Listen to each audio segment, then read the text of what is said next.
अनुराजांची मुले त्या ठिकाणी खूप गोंधळ करत होती.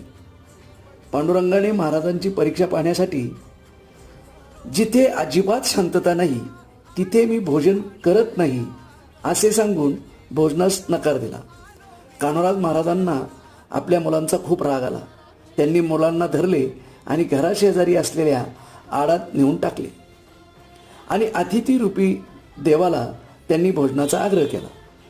पण देवाने आता या घरात सुतक झाले आहे म्हणून मी या घरात भोजन करणार नाही अशी भूमिका घेतली.